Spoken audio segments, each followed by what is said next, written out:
Bonjour à tous, ici Loulou de la chaîne Louise Budget, j'espère que vous allez tous bien. La vidéo du jour, c'est encore une vidéo que vous avez choisie en sondage. Et donc c'est une vidéo qui va parler des économies et plus particulièrement des économies alimentaires. C'est un sujet qui va revenir souvent, les économies, et il n'y a pas que dans le domaine alimentaire qu'on arrive à en faire. Moi personnellement, j'ai eu une très grosse problématique ces derniers mois avec le budget des courses, puisque c'était mon premier poste de dépense devant le paiement de ma maison quand même, hein. Donc c'est pour dire comme je ne faisais pas attention du tout. Et là on a réussi à diviser facilement par 3. Quand je dis facilement, c'est pas que ça a été sans effort, c'est qu'en fait quand on suit les petites consignes ou les petits conseils que je vais vous donner aujourd'hui, vraiment on sent la différence. Si vous aussi vous avez des astuces à partager, eh bien n'hésitez pas.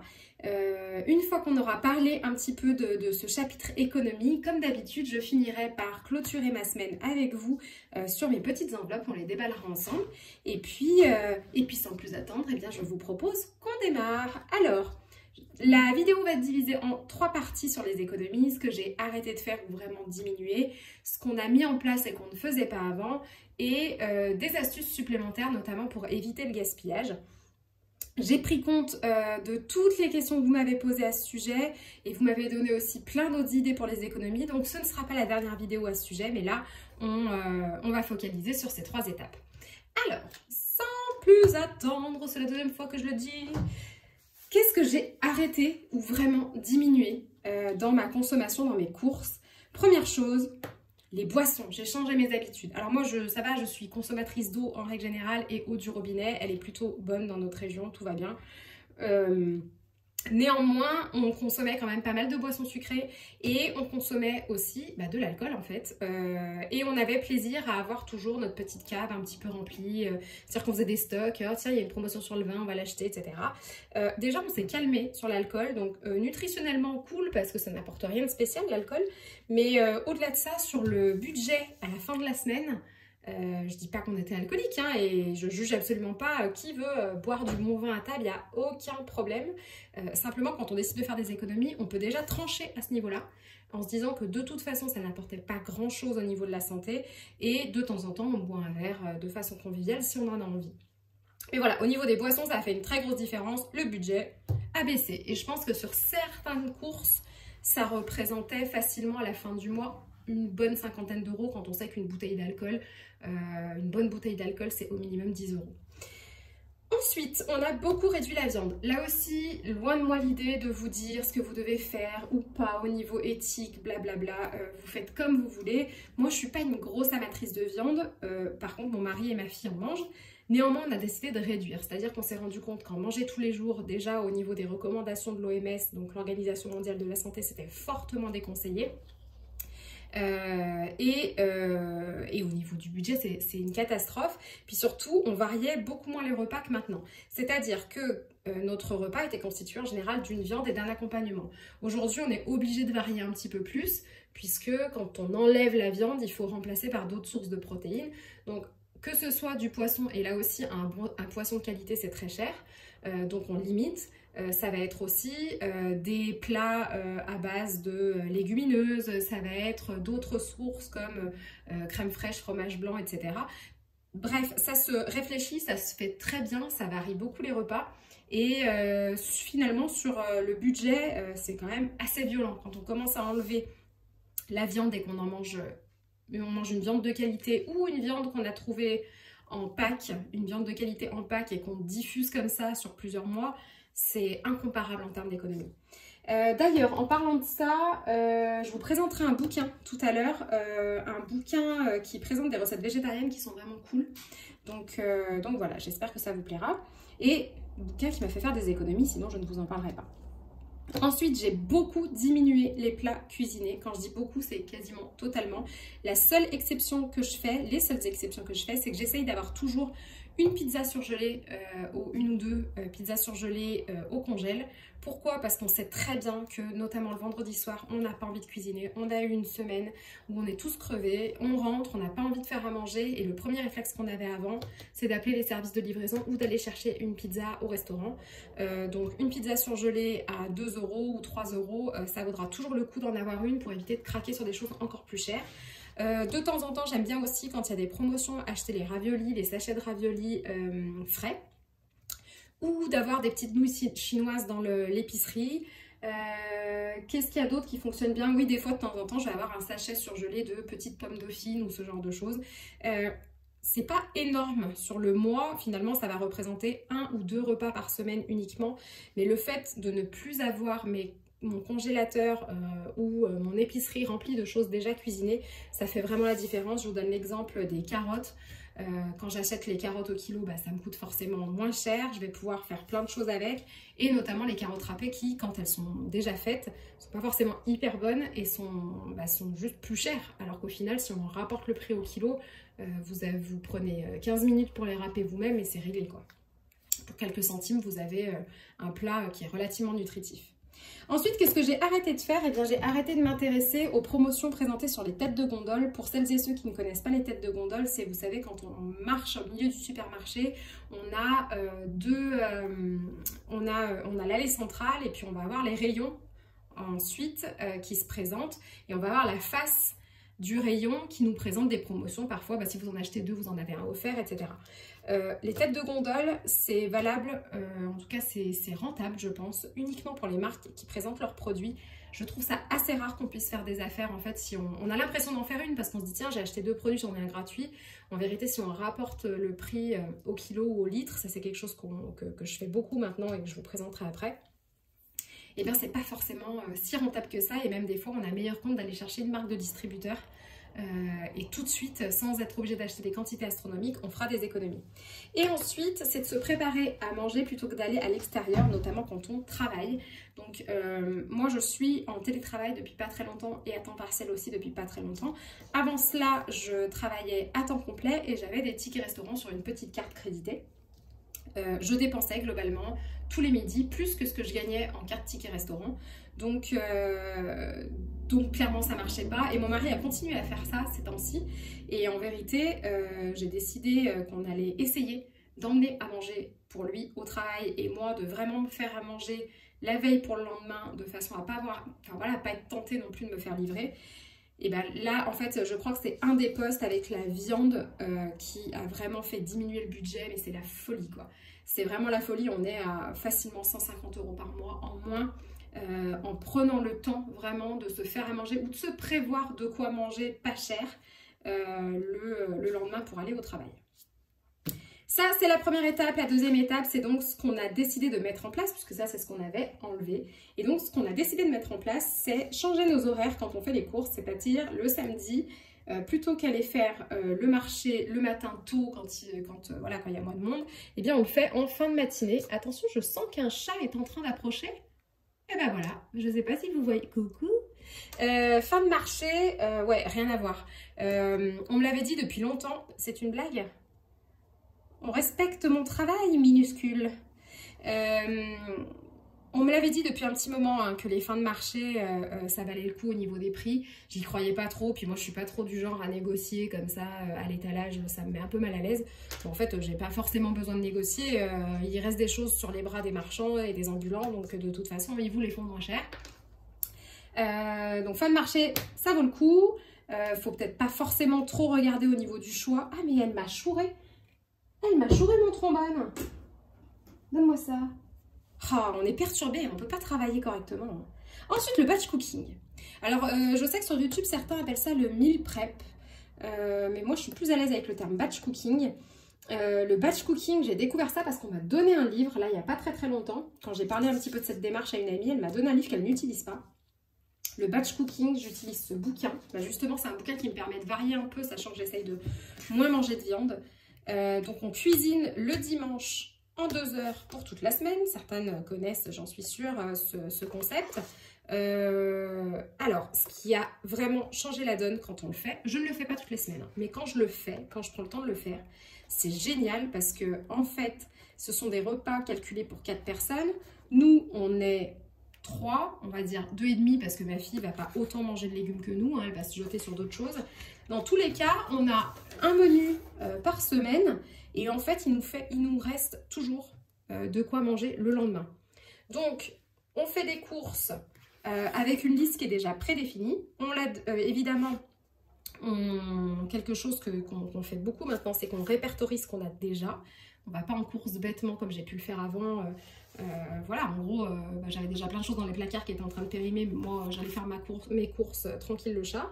Et ensuite, le soir, on commence à faire à manger notre premier plat du batch cooking. Vous pouvez être sûr que le lendemain midi, pour le travail, il nous reste de quoi manger. Donc c'est top. Et là, pour le coup, il y a un paquet de semaines où on n'a pas dépassé les 60 €, je crois, pour finalement 4 repas par recette, quoi.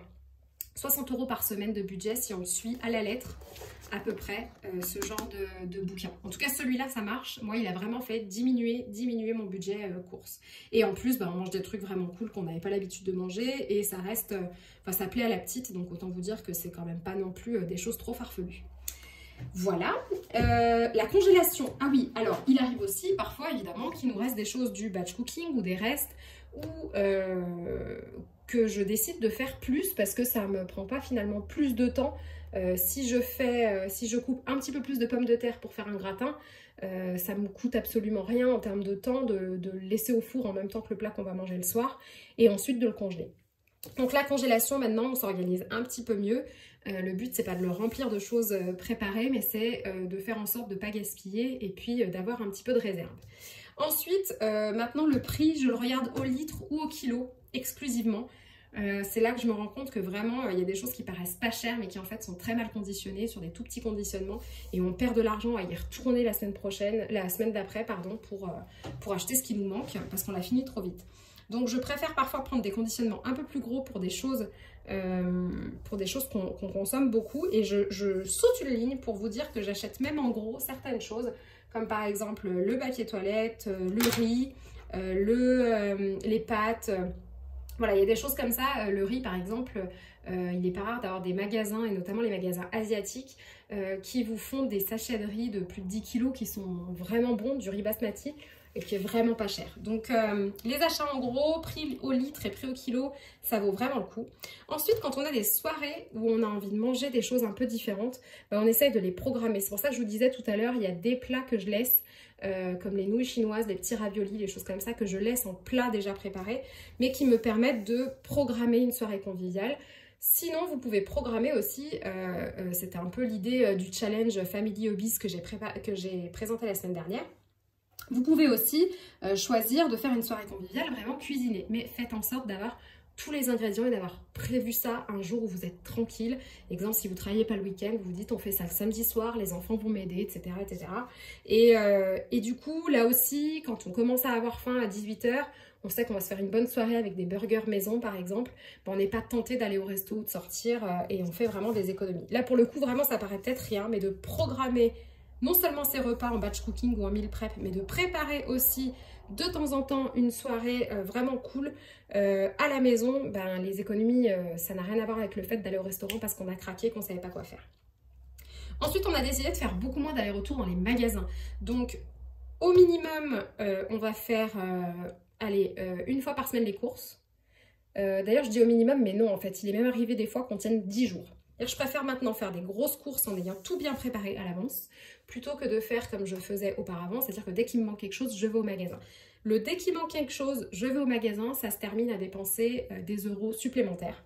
Et ça paraît rien, 10 euros, 15 euros de plus, mais si on y va tous les 3 jours, en fait, ça commence vraiment à plomber le budget. Donc maintenant, quand je vois qu'au bout d'une semaine, il manque quelques petites choses, j'essaie de tirer jusqu'à 10 jours pour ne pas y retourner. Et ensuite, il y a des produits sur lesquels j'ai fait des substitutions. Exemple, moi, ma fille, elle est au collège, donc elle ne mange pas son goûter au collège. Elle mange son goûter quand elle revient de la maison. Eh bien, terminer sauf exception évidemment, mais terminer tous les gâteaux qu'elle enfilait comme pas possible, les Milka, les petits roulés, les petits machins. En fait, à son âge, à 13 ans, elle a la dalle. Donc concrètement, quand on ouvre un paquet de gâteaux, en 2 fois, il est défoncé. Et je pense que si vous avez des adolescents à la maison, c'est cadeau bingo, c'est pareil pour vous. Donc, substitution. Maintenant, j'ai plus de pain à la maison. J'ai des pâtes à tartiner qui sont pas trop sucrées. J'ai de la confiture, du beurre, bref, j'ai du fromage. J'ai des choses qui peuvent lui permettre de faire des goûters qui sont plus consistants parce qu'elle a vraiment faim et qui sont meilleurs pour la santé. Je pense qu'il vaut mieux manger un morceau de pain avec un carré de chocolat ou du fromage que de manger 14 Kinder. Et derrière, moi je m'y retrouve parce que ce sont des produits de toute façon que nous on utilise aussi pour le petit déjeuner ou ce genre de choses. Donc ça c'est par exemple une des substitutions qu'on a fait, c'est sur les goûters. J'ai fait d'autres substitutions, par exemple en ce moment j'achète plus de sushis, c'était un truc que j'adorais mais qui coûte une blindasse. Donc on a décidé d'apprendre à faire des pokéballs qui ont, donc c'est donc des bols préparés avec du riz cuisiné avec du vinaigre de riz, du sucre, du sel, donc à la japonaise, avec de temps en temps des tranches de saumon, quelques petites tranches d'avocat. Voilà, ça, au final on a la même sensation que quand on mange des sushis, il y a quelques algues, mais on n'est pas à 40 € le plateau si vous voulez. On est à un petit bol riz saumon, donc à moins de 10 € on a mangé tous les trois. Voilà, donc essayez de faire des substitutions, regardez les plats aussi qui vous coûtent très cher et faites des adaptations de ces plats-là à la maison. Évidemment, clairement, il ne faut pas s'enlever le plaisir d'aller au restaurant si vous aimez ça. Moi, j'adore ça. Je me prévois toujours un budget dans mes enveloppes, un budget pour partir au restaurant au moins une fois par mois. Mais ça ne rentre plus dans ce grand fourre-tout alimentaire qui était ma vie juste avant. Donc maintenant, je maîtrise au moins mes courses et je ne suis pas là à pleurer de vouloir un restaurant parce qu'il n'y a plus rien dans le frigo. Ça a beaucoup changé les choses au niveau du budget. Ensuite, autres petites astuces qui nous ont fait beaucoup de bien et qui nous ont empêché de gaspiller. Il y a vraiment, j'ai toujours essayé de faire attention un petit peu au gaspillage, je déteste jeter de la nourriture, néanmoins il y a des moments où ça arrive. Et là vraiment je me suis dit, tant qu'à essayer de cadrer un petit peu cette vie au niveau budget et au niveau alimentaire, autant aussi se lancer dans cette campagne familiale anti-gaspi. Et donc maintenant je vais dans le rayon anti-gaspi de mon magasin et je congèle certaines choses. Notamment vous avez des viandes qui sont en très bon état, qui sont de bonne qualité, qui peut vous permettre de faire un bœuf bourguignon ou un très bon poulet, mais elles sont périmées le lendemain. Donc ça supporte très bien la congélation, go, vous pouvez y aller. Pareil pour les produits que vous avez l'habitude d'acheter et qui se congèlent très bien, ça vaut le coup de regarder. Il y a des produits qui se congèlent pas bien, hein, évidemment, donc si vous n'avez pas l'intention de les manger le soir, ne tombez pas non plus dans l'écueil de « Oh mon Dieu, ça va être gaspillé, donc je vais acheter plein de trucs » parce que vous ne pourrez pas tout manger le soir. Mais par contre, voilà, ce qui se congèle, ça vaut le coup de le regarder dans le rayon anti-gaspi. Ensuite, c'est avant de jeter, voir si vous ne pouvez pas transformer des choses. Moi, par exemple, j'ai acheté un petit peu trop de fruits la semaine dernière. J'en pouvais plus de manger des pommes, en fait, je vous dis franchement. Donc, j'ai fini par faire une compote et un gâteau aux pommes. C'est pas mon habitude, j'aime pas forcément faire de la pâtisserie, mais je me suis dit, ok, ça me fait vraiment suer de manger des pommes. J'en ai marre de les voir là en train de pourrir dans mon frigo. Donc, avant que ce soit vraiment trop abîmé, j'ai transformé et c'est pareil pour le pain. Donc j'avais acheté un petit peu trop de pain qu'on n'a pas fini, j'ai fait des croûtons pour la salade, vous pouvez faire du pain perdu, vous pouvez faire de la chapelure, bref, il y a plein de systèmes qui vous permettent de ne pas jeter et de refaire de la nourriture avec. Ma grand-mère et ma mère étaient assez fortes à ça, moi j'apprends, voilà, j'apprends. En tout cas, ça fait des économies forcément puisque là, je vois finalement les pommes, on les a toutes finies et en plus, on avait vraiment le ventre plein pour le coup. Ensuite, avant de partir en course, maintenant, je fais toujours le tour. Vraiment, je répertorie tout ce que j'ai dans les placards. Ça, c'est quelque chose que je faisais pas assez. Je me retrouvais avec des trucs qui étaient périmés, des épices qui avaient séché parce que je les oubliais. Enfin, non, il n'y a plus moyen maintenant. Je me dis, c'est de l'argent en fait. Quand je laisse périmer quelque chose ou que je le rachète une troisième fois alors que j'en avais encore plein, c'est juste de l'argent que je suis en train de balancer. Donc ça m'est insupportable maintenant. Donc, je répertorie même si ça me prend 10 minutes avant de partir. Une fois par semaine, on a une mission, on doit vider ce qu'on a dans les placards avant de retourner au magasin. Donc, ça nous permet de faire là aussi des espèces de potées, des poêlées. On prend les restes, on les met dans une salade ou on les met dans un gratin ou voilà. Et en tout cas, on regarde ce qu'on a dans l'épicerie, on regarde ce qu'on a dans le frigo et on improvise. Quitte à se faire une soirée tartine s'il faut quoi. Mais en tout cas, il n'y a pas moyen. On vide d'abord ce qu'on a pour éviter de gaspiller. Ça fait vraiment du bien. Alors cette semaine-là, elle est magique. Hein. Au niveau du budget, on dépense quasiment rien du tout. Et ça fait vraiment, vraiment une différence. Et ensuite, maintenant, je fais mes courses le ventre plein. Ça aussi, c'est comme les fins de marché. Ça fait des années qu'on me le dit. Ouais, il faut faire les courses quand on n'a pas faim.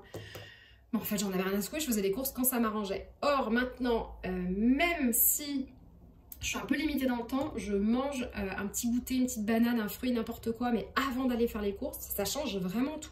C'est-à-dire que quand je vois les courses que je faisais quand j'avais faim, notamment pour le soir même, par exemple. Je faisais mes courses à 18 h, vous pouvez être sûr que je revenais à 19 h avec un repas, mais c'était Versailles, quoi. Donc non, vraiment, ça marche, en fait. Voilà, c'est dingue, hein, des petites astuces comme ça qu'on nous donne depuis la nuit des temps, qu'on n'écoute pas. Donc voilà, course le ventre plein, ça marche très bien. Tout ça, ça nous a permis de passer à peu près, donc progressivement, hein, parce que j'essaie de faire attention vraiment depuis le mois d'août. Les 3 mois d'avant, j'avais réussi à comprendre où sortait l'argent, comme ça. Donc depuis le mois d'août, on fait attention. Septembre, octobre, vraiment, je filme nos progrès. Ouais, c'est ça, on est passé à peu près de 1000 € par mois à 150 chacun, donc 300 € par mois en tout. Je pense qu'on peut faire mieux, mais après, on serait vraiment dans le détail. Là, pour le moment, ça marche comme ça, 150 € chacun, on s'en sort. Je pense qu'un jour, il faudrait que je fasse un test pour aller plus bas encore. Si ça vous intéresse, il faudrait que j'en fasse même une vidéo, d'essayer de faire vraiment de la préparation à l'avance pour avoir des repas, par exemple, pas plus de 5 € par jour ou ce genre de choses. Mais bon, ce qu'on m'a toujours conseillé et que je vous conseille aussi, c'est d'y aller mollo aussi sur les efforts que vous allez faire. C'est-à-dire que mois après mois, il vaut mieux y aller petit pas par petit pas que tout vouloir révolutionner en une semaine, parce qu'après vous allez vous sentir privé et c'est pas bon du tout pour votre budget de se sentir privé. Ça se répercute en général sur les budgets d'après. Voilà, et dis donc, j'ai encore beaucoup parlé, hein. Si vous avez d'autres astuces à partager, eh bien n'hésitez pas en commentaire. C'est vraiment chouette, vous continuez beaucoup à commenter, et moi, alors tant que je peux, je ferai vraiment mon mieux pour répondre à tout le monde, et là c'est encore possible, hein, donc nickel. Voilà, je vous propose qu'on fasse le petit tour de mes enveloppes de la semaine. Alors alimentation, c'était déjà pas mal vide, c'est mon mari qui prend le relais, mais on est dans les clous. Il me reste 2,45 € pour une semaine, c'est pas beaucoup, mais il en reste plus à mon mari, donc tout va bien. Ensuite, l'enveloppe de ma fille, il reste 1,50 €, donc pas qu'elle me demande grand chose. Entretien de la maison, sur les 20 € prévus, il m'en reste 10. Animaux de compagnie, sur les 30 € prévus. Ah, mais vous ne voyez pas si je fais ça. Voyons, mais elle cadre mal. Oh. 30 € prévus, et bien j'en ai pas dépensé 1 centime pour le moment, pourvu que ça dure. Ensuite, au niveau de la voiture, et bien là, miracle, il me reste de l'argent pour la semaine prochaine. Sur les 200 €, il m'en reste 51. J'ai entendu dire d'ailleurs que Leclerc allait faire jusqu'à fin octobre le carburant à prix coûtant. Donc il faut absolument que j'aille dépenser ces 50 € là pour le coup, parce que quand ça remontera en novembre, je n'aurai plus que mes yeux pour pleurer. Ensuite, au niveau santé, j'avais 20 €, je n'ai rien dépensé. Par contre, ça vaut le coup d'en parler, mais je pense que je referai une vidéo sur ce genre de choses. J'ai une mutuelle qui rembourse très bien. Pour le moment, en tout cas, je touche du bois. Elle rembourse très bien sur la santé. Donc, ce qui fait que je n'hésite pas, même s'il faut piocher pendant 5 jours sur un petit bout de découvert ou sur un petit bout de budget sur le compte pour payer, je ne sais pas, par exemple une radio ou un examen, je sais derrière que la mutuelle, dans les 10 jours maximum, va rembourser. Donc pour moi, tout ce qui est avance, c'est pas la même chose que dépense.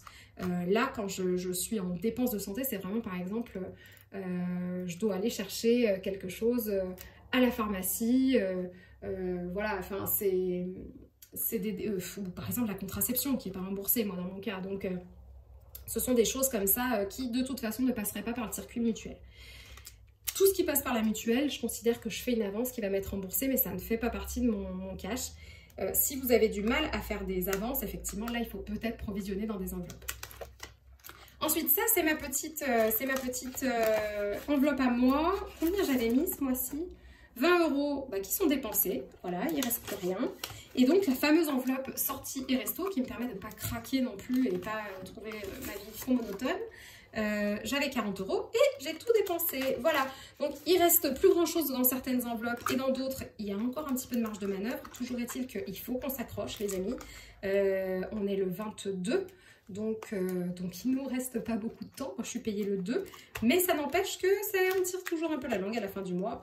Donc j'espère que vous, ça se passe bien pour vous. Dites-moi en commentaire où est-ce que vous en êtes. Et puis si ce format de vidéo où je raconte des choses comme ça, ça vous convient, ou si vous préférez que j'envisage d'autres formats. Voilà, je vous fais plein de bisous.